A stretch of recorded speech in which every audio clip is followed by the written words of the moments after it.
Hi, welcome to The Road Least Traveled. My name is Suli and I'm your host.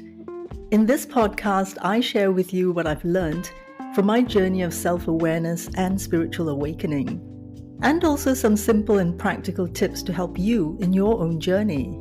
So stay with me. Let's work this thing out together. Let me give you an example of how I unknowingly manifested something that was really meaningful and truly beneficial to me. Now, this is my personal experience, yeah. It's just my opinion that it can work for you. And I'm not in any way saying that you should listen to what I'm saying, okay? You find the way that works best for you. I'm just sharing my experience. Okay, so when I was a junior writer earning a pittance, it was really pathetic. I used to do a detour on my drive to and from work, and that detour took me to a little hill where there's a low-rise apartment that was just so nice. And late at night while driving home, I'd slow down and admire the apartment. It looked like a resort. I'd stare at it and immerse myself in it. The feeling was so nice and so peaceful. It felt as though I really lived there. And because it felt so good, I'd drive past every morning and every night, Monday to Friday, for months, stalking this apartment. And not once did I think about buying an apartment there because I was earning a pittance. It was impossible. So I didn't even entertain the thought of owning something there. Still, I continued driving past every day, twice a day, slowing down at that stretch just to admire it and to feel that, so nice. Now, put that aside for a while.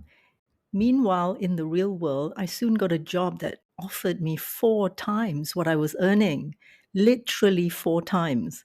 There were other writers just as good as me, if not better. Why did the person who hired me offer me so much money?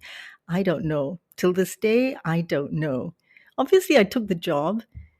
And you know what? It wasn't harder than my previous job. The work environment wasn't worse than my previous job. For that kind of salary, I didn't feel that I had to work 4 times harder. Guess what happened? Less than 2 years later, I bought my dream apartment. Facing a gorgeous view of trees, squirrels and birds came to my balcony for breakfast every morning. Now, how did I manifest this when I didn't even put any effort into it? I didn't go through one day of anxiety, wondering if I get it, how would I get it, when would I get it?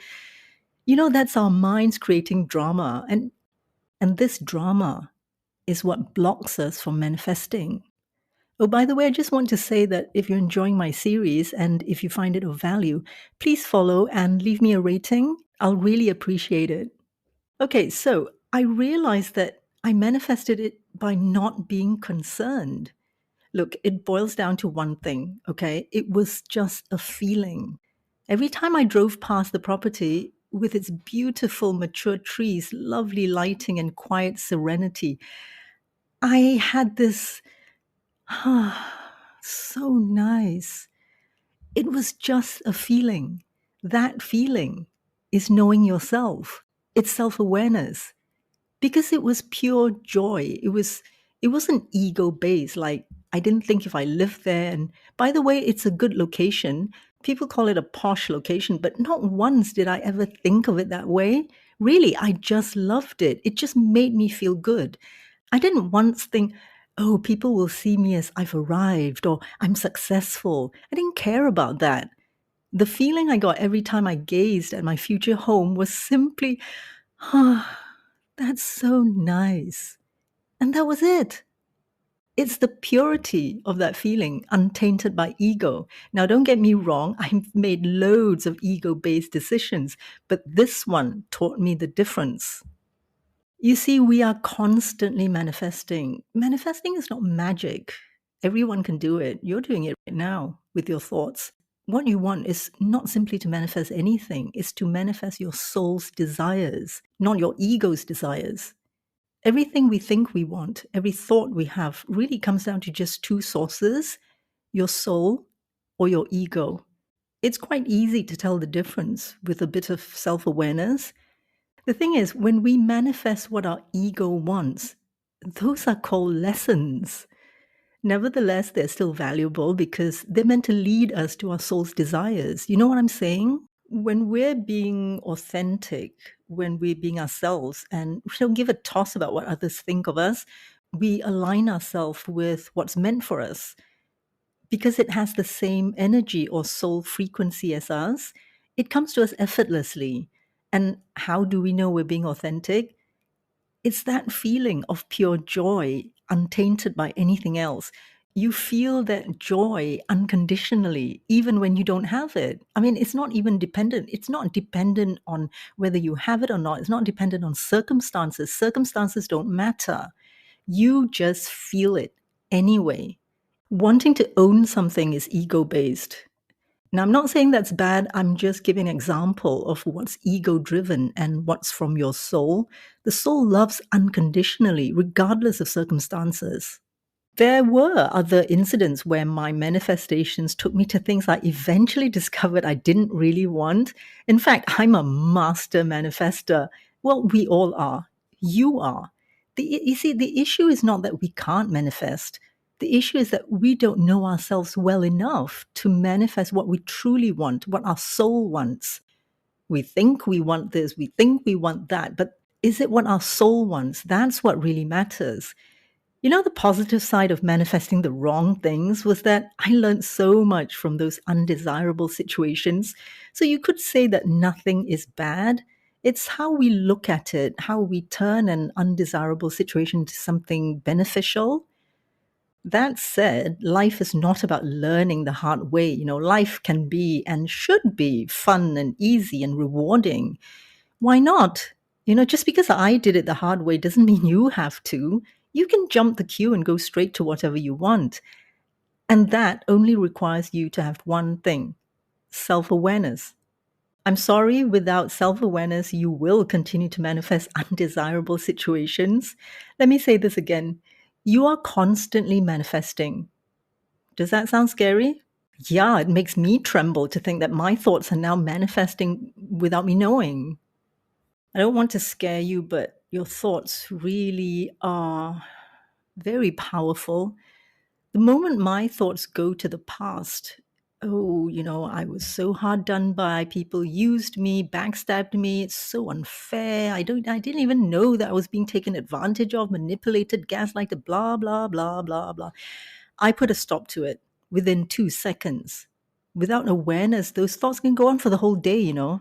Yes, yes, yes. There are triggers everywhere from work, your family, friends, and strangers that make you think these negative thoughts and make you ruminate over it. But, you know, it's okay to let your thoughts ruminate. You're just human. But put a stop to it as soon as you realize it's happening. I don't mean ignore them. No, ignoring them will only sweep them under the rug. They're not going to go away. They'll just fester and multiply, you know, in the darkness of the rug. What I mean is acknowledge them and let them go. If you encounter, let's say, 10 triggers and you allow each one to last only a second or two, that's okay. It's very achievable. I'd grab that win if I were you. Look, we've all been victims at one time or another. It doesn't even matter if we were badly abused or if someone just spilled hot coffee on us. Whatever negative thoughts we have, don't let that define us. You know, many people prefer to remain victims because it benefits them. Playing the victim gets others to feel sorry for them, do things for them, and rush to help them. Or at the very least, listen to their sob stories, never ending sob stories. But those benefits are only on a superficial level. At the end of the day, I doubt very much they're truly at peace. Controlling our own thoughts and emotions are way more powerful than manipulating others. Others can't and won't manifest for us, but we can. And the way to manifest something truly meaningful that lasts is simply to have self awareness. Who are you?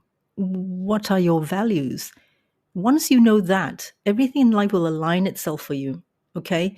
You don't have to have good, quote unquote, good values. You know, you can have values that others think are bad. Who cares?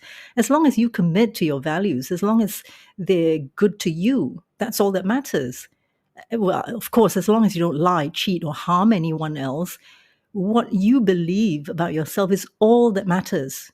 You could dig deep into self-knowledge to find out who you are at the core, or you could even delude yourself for God's sake. Don't worry, you'll find out the truth soon enough when your external world reflects that back to you. But that's actually the easiest way to gain self-awareness, which is what the external world shows us. You don't have to believe me, you just have to observe. And there's no harm in it. It's just the only thing that it hurts is our ego. When we observe what's happening around us and we stop blaming external circumstances, but instead we look within, we will find that it's our thoughts that manifested what happens to us. Now, I'm not talking about severe abuse or war. I don't want to go there because that's a different story altogether. What I'm saying is just the normal manifestations that we do on a daily basis. Just observe what happens around you, observe what happens to you, observe your external circumstances. They always reflect what we think deep down. And that's really the best way to know ourselves. That's the best way for self-awareness. Right. With that, I wish you happy manifesting. Thank you for listening. If you found this helpful, please share it.